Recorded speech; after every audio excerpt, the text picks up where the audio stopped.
Hi, you're listening to Delusional Optimism with Dr. B, where we explore human resiliency and learn how people thrive even after adversity. We break down the complexities of the human brain so concepts are simple and relatable. It's fun and empowering to understand how your earliest experiences influence your relationships today. What makes you tick? Dr. B is a speaker, trainer, and consultant who understands emotions and human development from the inside out. Let's dive into today's episode. Here's Dr. B. Alrighty, in today's episode, we're going to be talking about anxiety. And in particular, we're going to be talking about sort of nighttime anxiety or panic attacks that catch people in the night. If you're interested in furthering this conversation, please email me at contact@drbconnections.com. Or if you want to hear more about me, go to my website at www.drbconnections.com. All right, now let's get started.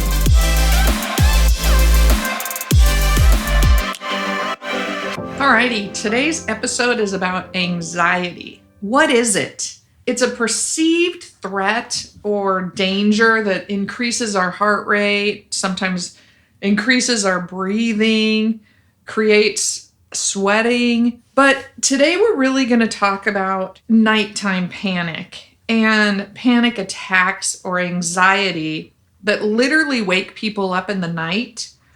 They're different, but they're similar than anxiety because they catch people off guard and they really don't have any defense mechanisms available to them until they are awake. So at night, one of the things that's so great about being asleep is that our guard is down, we're resting, we're asleep. But the fact that our guard is down is what allows anxiety to creep in and to have that panic catch people sort of off guard. So we're in a time period when we are just living with an overabundance of life stressors. We have COVID-19, we have racial unrest, we have political divisiveness. We just lost a Supreme Court justice who's just a beloved hero in our universe. And so we're grieving the loss of her and we're worrying about the replacement. So these are just all the community traumas that we're experiencing. These don't have anything to do with the personal traumas that we may be experiencing in our own houses. Like maybe somebody actually has been diagnosed with COVID-19. Maybe somebody's passed away unrelated to COVID, but still a huge trauma. And COVID has changed the way we have to deal with death and dying in our community or in our families, in our lives at the moment. So maybe there's a new baby being born. Maybe we're trying to figure out how to have a wedding that's been postponed. The biggest stressor of all that I think so many people are dealing with is also school. You know, do we send kids back to school? Do we not send kids back to school? What if you're a teacher? All of these things are burdens on our body and our mind that also collide with our personal experiences. So, lots of life stressors. One of the things that's also very consistent with anxiety is that it comes with a fear of dying. So when people experience anxiety, oftentimes, if they can put it into words, they'll say, I feel like I'm going to die. Like there's this just overwhelming fear of dying. And when we're sleeping, the brain is really free to go down all the dark alleys of the past, especially unresolved trauma. So the brain is literally sort of on its own. And in the daytime, you know, we have coping mechanisms that we use to manage where we allow our brain to go, and we distract ourselves from different things. But when we're asleep, our brain is on free run and it can go down all the pathways of the past unchecked. So there can be unspoken trauma There can be nonverbal trauma, so trauma that happened before somebody is verbal and has words to it. So it only lives in a somatic state in our body, which means if we experience a trauma in infancy before having words for it. So I'll use an example of domestic violence. If a baby has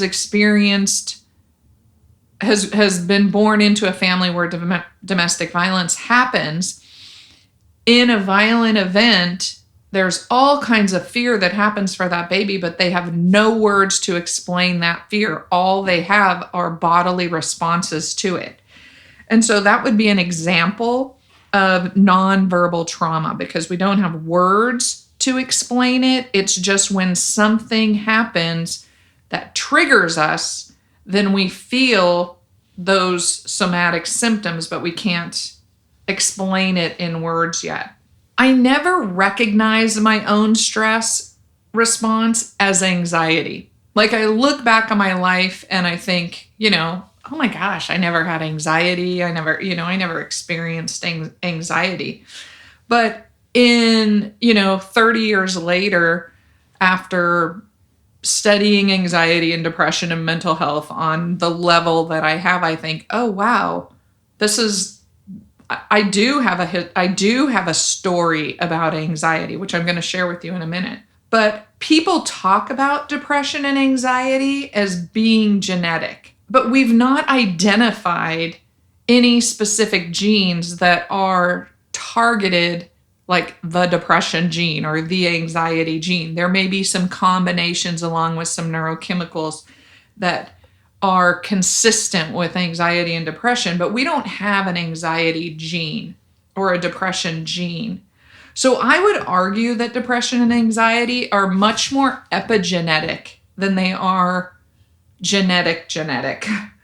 The trauma response is passed down from our parents and our ancestors. And that is how it then becomes part of our history, or our story, is potentially not because we have even necessarily a specific trauma, but it's been passed on to us epigenetically through trauma from another generation or the experience of somebody in our family, our parents. Here's my personal experience with this as I've really thought it through. And I've talked about this before, but it's worth talking about again. So I had a significant anxiety response after I was diagnosed with cancer. So if you didn't know I was diagnosed with cancer, yes, I had a cancer diagnosis. Cancer is scary, period, because it feels life-threatening no matter what level you're at. So I wasn't diagnosed at stage 4 terminal cancer, but even so, I was in my early 30s and it was a terrifying diagnosis, and it was a process that I went through treatment for several years in order to come out the other end cured. So what would happen to me, after I got this diagnosis was this anxiety would just come out of nowhere when I was sleeping. I would be in bed, I would be sound asleep, and then I would just wake up in the middle of the night or really, really early in the morning, 3 or 4 in the morning, and I would literally be physically ill. And it would make me just, throw up, even though I didn't have anything to throw up. So I know that's kind of gross to talk about, but it's true. And maybe other people have that experience. So I want to be really honest and real about it. That was my response. And I never linked it to understanding that response as being anxiety. So I have a very close friend who I work with one of the partners in the family is a pediatrician, an MD, and convinced me, prescribed medication for me because this was just so out of control, a really, really light anxiety med.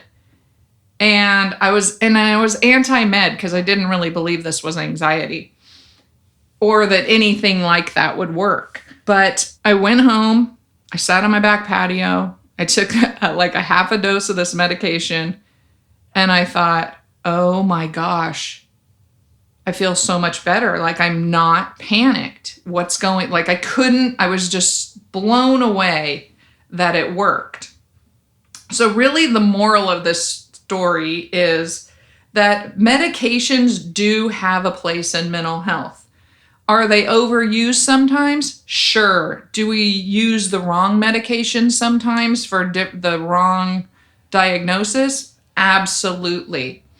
But we do know enough about the brain to get better and be really good at finding micro doses of medications that can really support people through difficult times while they're healing and able to find ways to manage without medications. Or it could be, and nobody should feel bad about this either, it could be a lifetime experience. I was able to use medication for a short amount of time and then move into different ways of managing that stressor. But if I hadn't been able to, oh well, like I'm okay with that. I think if there's anybody that I love who experienced anxiety the way I experienced it, and if they had access to a medication that could help them live their lives normally, that's what we want for people to be able to do. So another thing that's really important is to be able to bring the unconscious story, whatever that unconscious story is, to consciousness. And I've talked about this a lot because when we bring the unconscious to the conscious, then it doesn't have as much power in sneaking up on us. It's like saying, oh, somebody's hiding in the closet and they're going to jump out at you. Well, then you're not going to be scared because you're expecting it.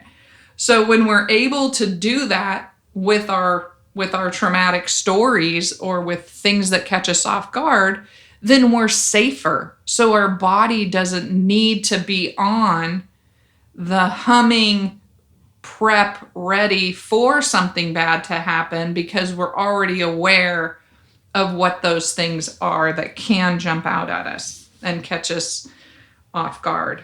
Another thing that I learned about myself when I was experiencing this overwhelming level of anxiety that would really catch me off guard in the night, in the late night when I had no, sort of protection against it, was this fear that I would die and that I would leave my children, that I would leave my young children parentless, which they wouldn't have been parentless because, they had another parent who was a loving parent and it would have been fine. But what I realized in the process, because I also had a therapist at this time, because it was, I think everybody should have a therapist. So, if you don't have a therapist, you should go to therapy once in your life, at least, because it makes sense and it's a very powerful experience to get to know yourself through the lens of somebody else who's trained in mental health. So, little sidebar there. But my mom's mom, so my grandmother, died when my mom was an infant. So anybody who knows anything about child development or mental health knows that losing a parent period is probably is the most stressful events that can happen in a person's lifetime. Losing a parent in infancy or early childhood is potentially life-alteringly traumatic. So my mom lost her mom as an infant. So this fear, this becomes part of my not only epigenetic story, but also part of my just life history story and the life history story of my siblings. So, of course, when I'm presented with the experience of having cancer, where do I go to? I go to my mom's story of her mom dying of cancer and how that impacted her life, which was huge. But in reality, and this was so cool about my therapist, my psychologist at the time, was She said, Kristen, I get it. I know you're scared, and I know that there's a lot of anxiety around having cancer, but the reality is that your story around this is different. Your youngest child is, he was about 9. And so, number one, he knows you. Like, there's no way that your child doesn't know you, and children lose parents in childhood, and they're able to manage when they have loving support and people in their lives to take care of them. And you have that. Your children have a loving support system and another parent who will take care of them. And he has his own memories. And so do your other children, who were, I think, 13 and maybe 17 at the time. So, and it was like, aha. It was such an aha awareness for me, for somebody to say, oh yeah, your death and dying experience fear is not the same as your mom's death and dying experience and fear. Hers is really ingrained and embedded in her body differently because, one, it was a pre-verbal experience. 2, she didn't have the support system in place to really pick those pieces up the way that my children would have if I had died.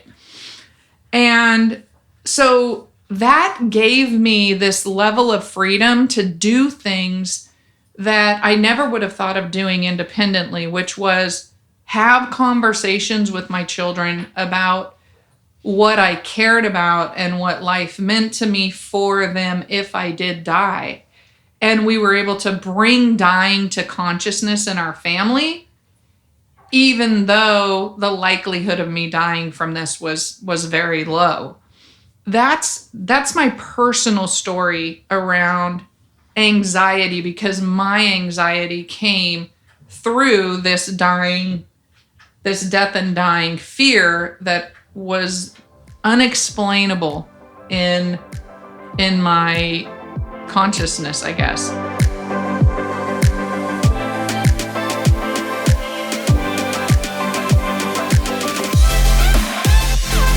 Alrighty, so Dr. B, like, why is this optimistic? Why is this, why are we talking about this when we're talking about resiliency? Because resiliency is, overcoming adversity and the positives, but nothing about anxiety really seems optimistic. But the truth is that understanding and really leaning into our anxiety helps us to do things like, 1, learn about ourselves. Life is really about getting to know yourself. So we get to know and tell our stories from our perspective and experiences. We get a chance to make sense of our lives when we learn about the roots of our anxiety. And we get to change the trajectory of our children and our grandchildren's lives. That's really the epigenetic shift. I'm not passing on the story of death and dying to my children the way that it was unintentionally, accidentally, epigenetically passed on to me. And that is so powerful, because that is how we change generations from one generation to the next. That's how we heal trauma from one generation to the next generation and stop the intergenerational passing on of anxiety, depression, and all sorts of other things that are harmful if we don't address them and deal with them in our lives. It's not easy. There's no way around that. It's not easy. And we have to remember to be kind to ourselves through the process. And a lot of times we don't do this. I'm a big fan of Post-it notes. Throw them on your mirror in the bathroom. Throw them on your front door as you're walking out the door. Put them in the kitchen cupboards, wherever, that say, be kind to yourself. Be kind to others. because we are not kind to ourselves. It's really easy to go down the negative train of I'm worthless, I'm not smart enough, I'm not good enough, I'm not worth loving. People say these things all the time to themselves, and they're so harmful. But the truth is, I think about lots of people that I meet all the time and know, and I always think, man, I love these people. They're so cool, and I should be treating myself at least as lovingly as I can treat an almost stranger. So when we learn about the roots of our own anxiety, then we are starting the process. But the process isn't a one and done. It's not something that you just do and then you get to check it off the list like, oh, hey, help manage my anxiety today. It's all over. We need help. We need help from people professionally, in a medical sense, therapeutically, educationally. So we need to know about anxiety. We need to know about mental health, and we need to know about how our body works with the neurochemicals that put us in an anxious state in the first place.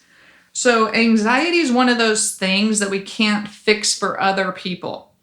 Like, I can't fix my mom's mom dying. You know, that for starters happened really close to 100 years ago.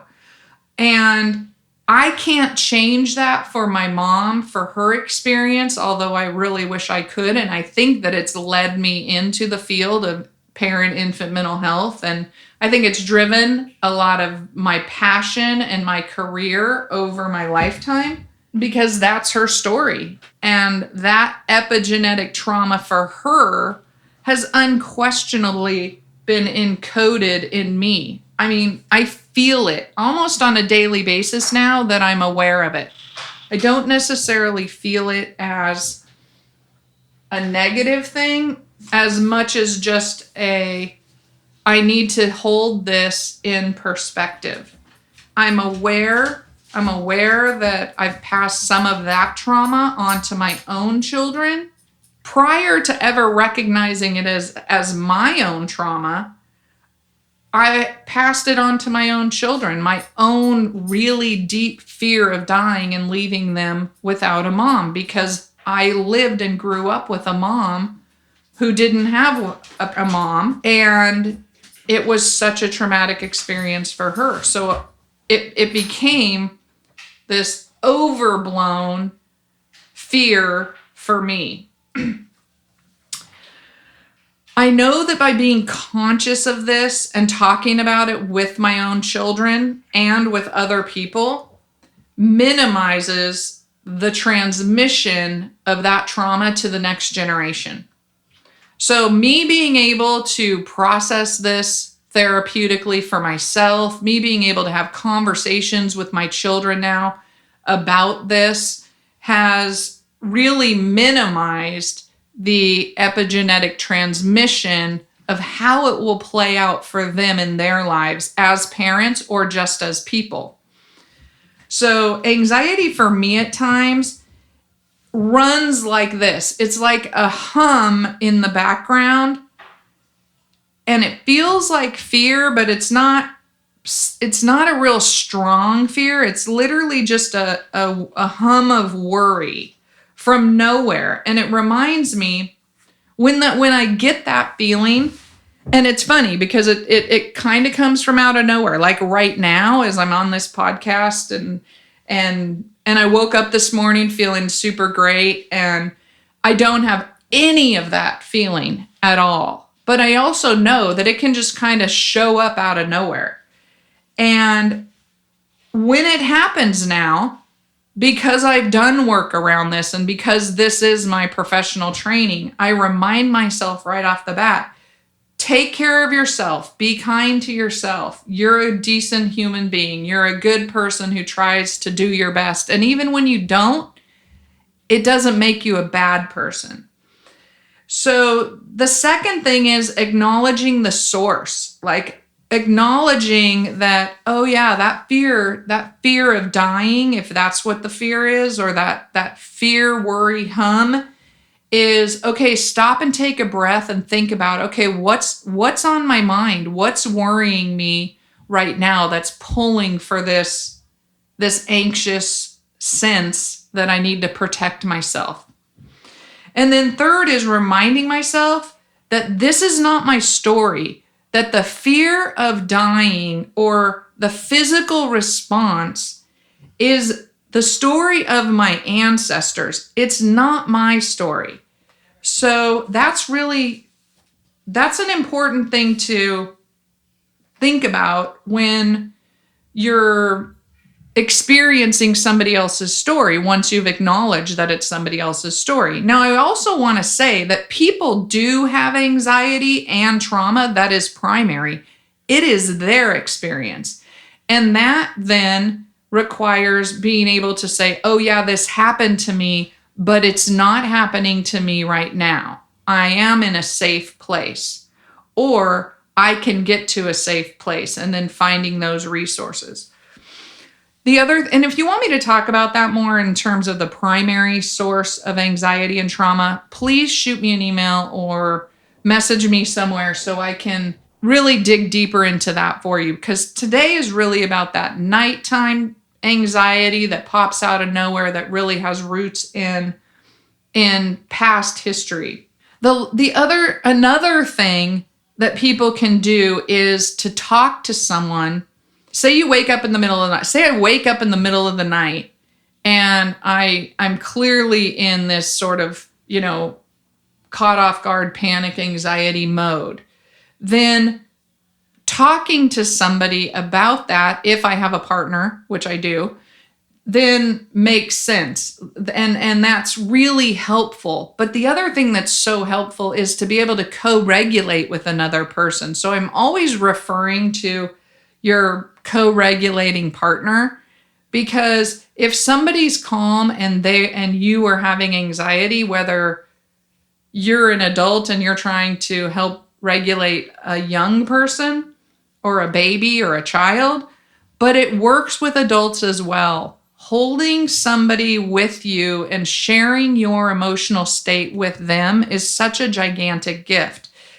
And it's called co-regulation. And it's another thing that we're missing dramatically. And I think it's leading to a significant higher level of anxiety and depression, because people aren't able to co-regulate in the ways that they have been in the past with so many other people. And some people are literally at home alone and don't have access to co-regulating with other people at all. So this is what resilience in action is. And that's beautiful. Like, this is how we are changing the future, is by understanding the past, by overcoming and managing adversity, even if you can't fix it immediately. We can't necessarily fix it immediately, but at the end of the experience of feeling anxious or having an anxiety, wake up or a full-blown panic attack, is that at the end of that, you can stop and say, by managing this and by getting help for myself around this is making a difference for the future and the trajectory of other people's lives. And that, I have to say, is super, super cool. Lastly, let's talk about some actionable takeaways. When anxiety hits, I've talked about this before, and I think it's a powerful, powerful manager of feelings, and that's music. Because music sends physical vibrations through the body that support breaking up trauma. And I know that sounds a little bit woo-woo, but there is research, but there's also just do it for yourself. When you're feeling angry, mad, sad, anxious, depressed, and you crank up some music loud and even sing along or just listen to it and let it kind of pound through your body, that is like breaking up trauma. And it changes the state of your brain. So that's one actionable takeaway is find the music. Pick the music that you love and crank it up. So even if it's at nighttime, put on some earbuds, or if it won't bother anyone else in your house, just crank it up or get in your car and go for a drive. That's my favorite to do. Also, the second actionable takeaway is to connecting with people. We are not meant to be isolated or alone in the universe. We are interpersonal social beings, and so call somebody on the phone. Make a call list. Be a connection partner with some people who you let call you and you call them at any time of day to help you to walk through your anxious experience and co-regulate, if possible, in a physical sense by holding, hugging, and sharing the emotional state of another person who is holding your calm for you and with you. The third thing is to recognize the root of the trauma. Say it out loud. I am afraid. I'm going to give you an example. I can say, I have an unrealistic fear of death and dying and leaving my children early. And they're adults all now. They're all adults now, and I still have this experience. But saying it out loud, I have an unrealistic feeling and experience of dying because my mom lost her mom when she was a baby. And that has changed who I am as a person. But that's not my experience.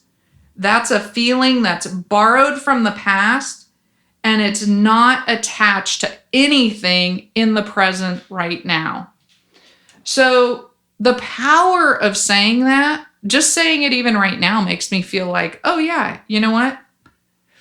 I don't need to be afraid of dying and leaving my children behind because I've done work around this. And so my children are going to be great.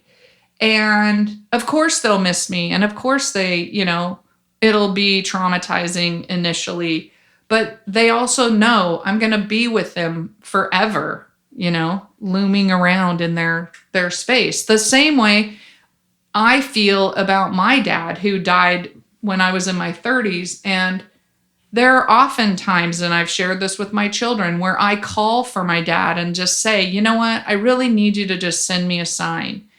And sometimes he does, and sometimes he doesn't. And you can believe in that or not believe in that. But for me, it's so powerful and so healing to be able to do that. So those are the actionable takeaways. And I hope this was helpful. I hope you've enjoyed this episode. And if you have, share it with others, hit like, subscribe, but recognize that anxiety is very, very common, and there's nothing wrong with you or bad about you if you have this experience, and on any level of the spectrum that it shows up. Be kind to yourself, love yourself.